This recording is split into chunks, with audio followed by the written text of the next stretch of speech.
Well, g'day everyone, just taking off out of Newman on another job out to the west of Newman. Yeah, and we're flying over Mount Whaleback at Newman. Absolutely massive BHP mine.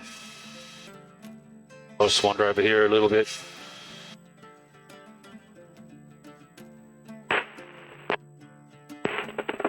Used to be a mountain, now it's just a hole in the ground.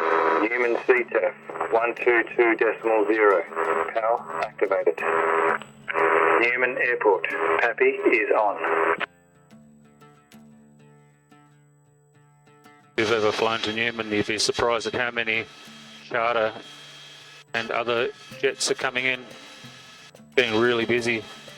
The apron can hold 4 A320s and yeah, they're all full this morning.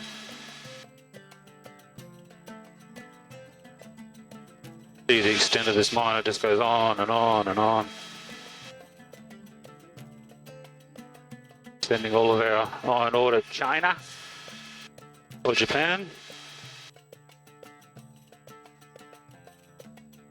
Another thing that surprises me, they should just have a steel mill here and we should be exporting raw steel. With all this sun and wind, and we could have all sorts of power supplying it. But it seems like we're stuck in the 1960s with our minerals. Giving away the nation's wealth for just a handful of dirt. Get some South Pacific pesos back. Newman traffic, Lima, Hotel Electric, clearable runways, Newman.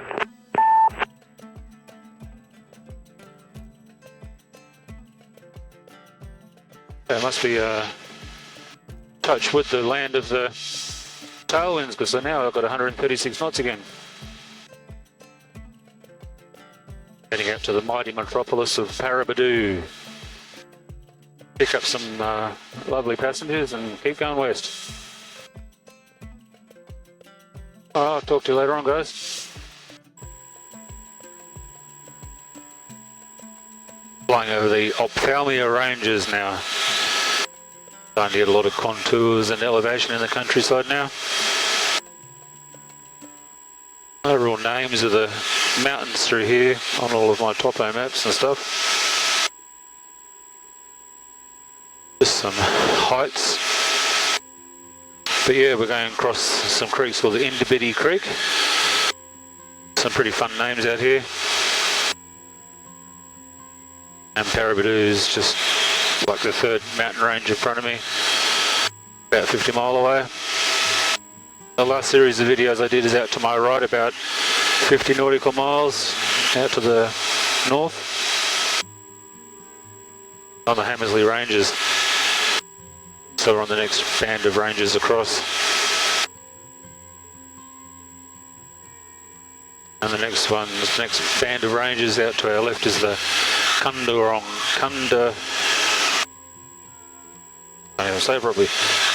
Range. 31 miles. Passing for RMP approach 108 and estimating 5 mile final at time on the hour. Boogie to traffic.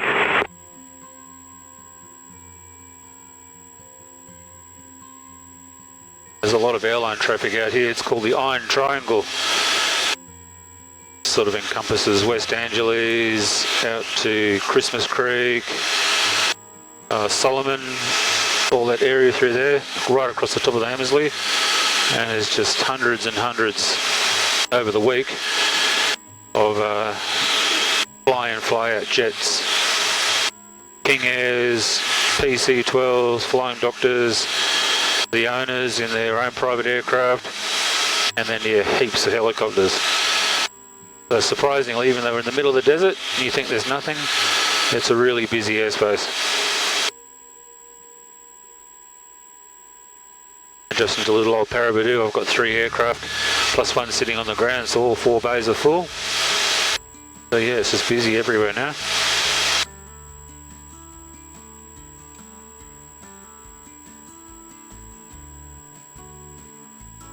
Little creek under us. See if I can dig up a different map. There at the topo. Yeah, no name creek under us. Again, should be awesome to see the wet season.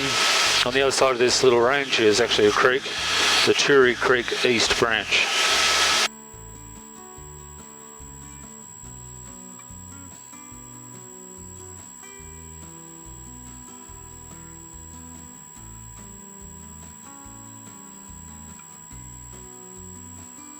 About 15 miles we'll be flying across a remote exploration camp called Tez's Rest, which is a Fortescue Metals FMG site. And that's a super remote exploration camp, but it honestly has some of the best food you've ever had. They've got their own FMG staff out there, and the chef really looks after everyone. Breakfast, lunch and dinner, hot lunch. It's pretty good out here on the food side of things. I like to call the mining camps stationary cruise ships. If you've ever been on a cruise ship and you come to a mining camp, that's exactly what you're going to face. Just probably less drunk people.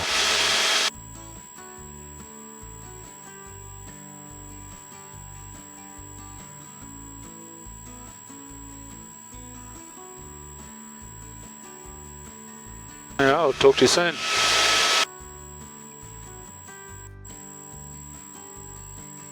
This landform out to our right here, to me it looks like it hit by a meteor or something, because it's just pushed a huge rim up all the way around. It's pretty interesting. Yeah, but over to the left here is Tez's Rest, and the far hills over there, there's some landforms that look like emu footprints. There's two of them together. And last time I was out here, the Aboriginal fellow was saying, the traditional owner was saying that the emu in the Southern Cross landed here, and he walked off towards the town of Paraburdoo and left some footprints along here. And this is part of the rainbow dreaming, the rainbow serpent dreaming for this country through here in this creek. Under here is part of the serpent slither, and it goes right underneath me past this depression, and you got the emu's feet over there. Yeah, so it's quite interesting flying around with the owners and listening to their stories, and at night time they'd show me some stuff into the sky and how it relates to the ground. Yeah, it's pretty interesting stuff. Talk to you soon. So after Paraburdoo, I went to a place called Neil's Lodge, which is an FMG exploration camp. I got a phone call, there was a fire out at Iron Bridge. So I flew the helicopter I was in way across over to Iron Bridge and commenced fire operations. And here I'm mapping the fire edge with Shane Harris from Department of Fire and Emergency Services Western Australia. Lovely chap. Yeah, and we just, when you're doing fire edge mapping, obviously from its term, you put the fire on the observer's side and you cruise around and we map it, and we look for all the different layers of the fire and where it's been and what it's up to. And out here the fire was moving in some stages in the afternoon, 200 metres a minute. It was absolutely howling, then it would pull up instantly almost as it came across dead patches of spinifex and grass. But yeah, once it gets moving, it's just super, super fast.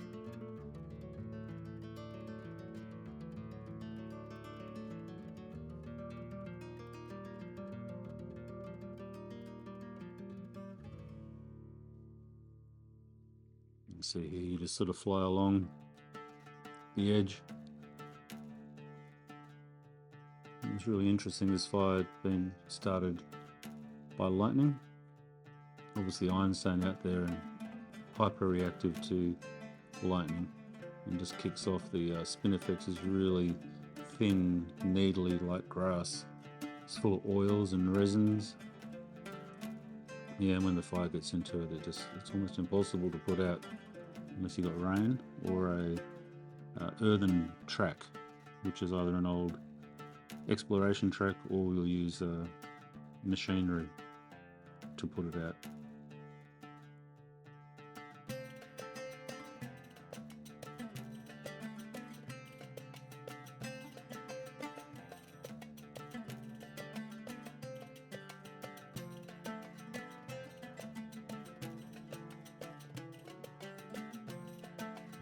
By the time we finished mapping this fire, it was close to 40,000 hectares, and it eventually got up to 100,000 hectares. So the fire is just big and vast.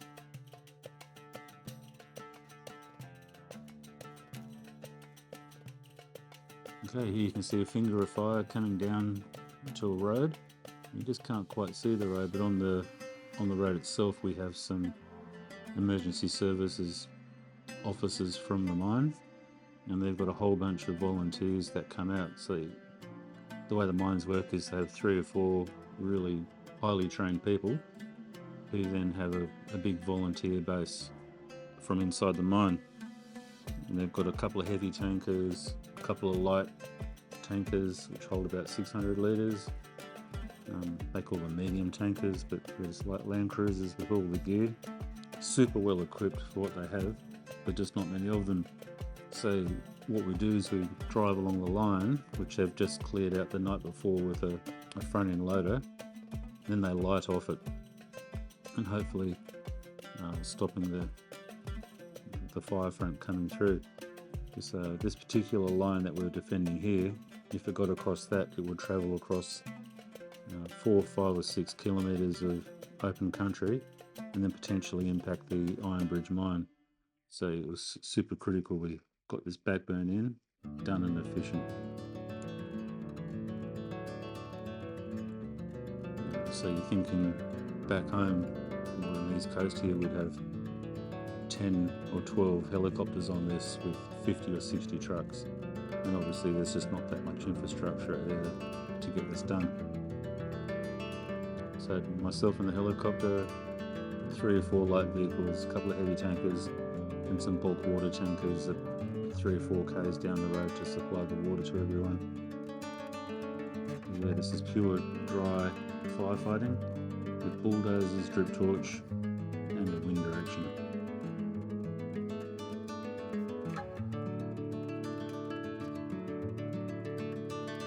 Yeah, looking at this picture here, you can see some really effective backburn going in here.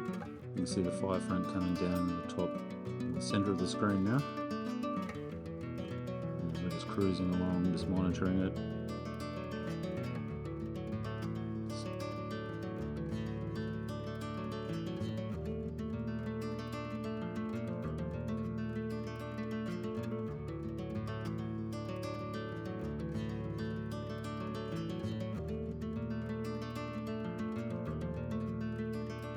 You see the fire walking down to the main fire front, about to impact just behind my pillar there on the windscreen. But yeah, this was just one little arm for a multi-armed business. It was just so many fingers of fire coming down towards this road that they'd put in, and we just slowly worked our way along, just burning it in. Everyone did a really good job. Yeah.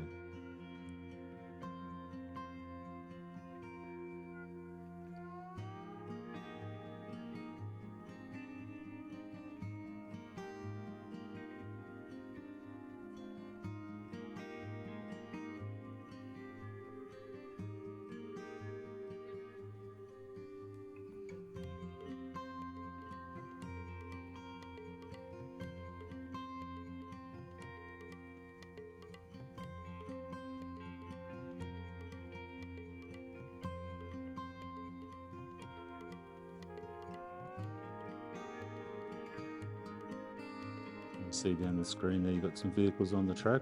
That's a little old exploration track which we tidied up, and you can see they're burning off that, and it really held that corner well.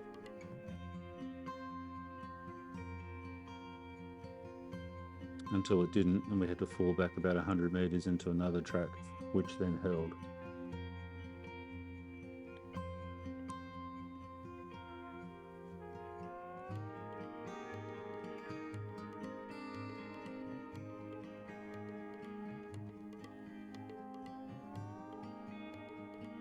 Back on the fire ground, you can see the fire moving across the country. This is Cockatoo Creek, we call this area. Small overall fire scenes.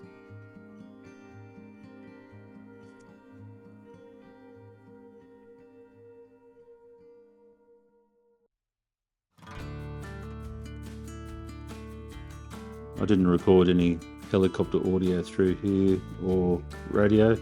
It was just too much, and some of the audio was classified for my use only.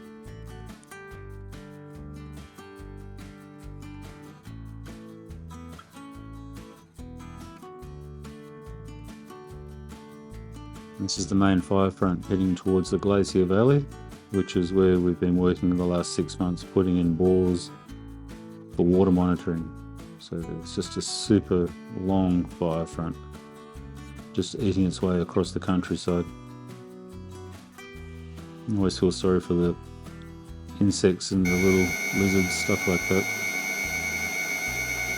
Well, back on the bucket again. It's tiny little Spinifex fire. It's just popped into this. Comes up with this really black, oily looking smoke. Excuse me, got dust and ash in my eyes. Yeah, it's just making a little run. I've got the bucket on. There's 700 odd litres left in the bucket. Do something good with it. Catch you later. Something you don't see every day. We've got like 1, 2, 3, 4, 5, 6, 7, 8 whirlies everywhere.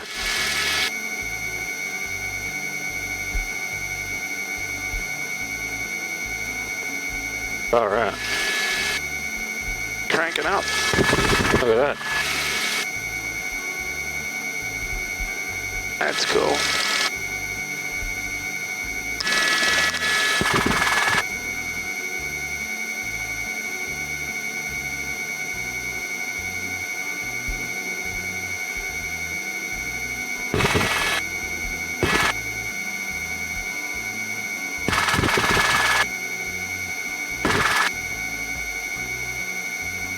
Form a little fire tornado as it hits our fire down there. There it goes. Whooshka.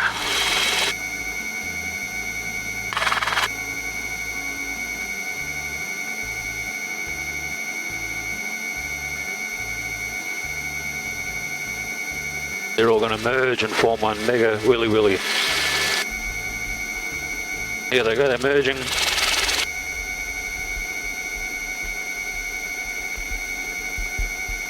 Thanks once again for watching. Don't forget to like and subscribe, and I'll have some more stories up soon. See you later.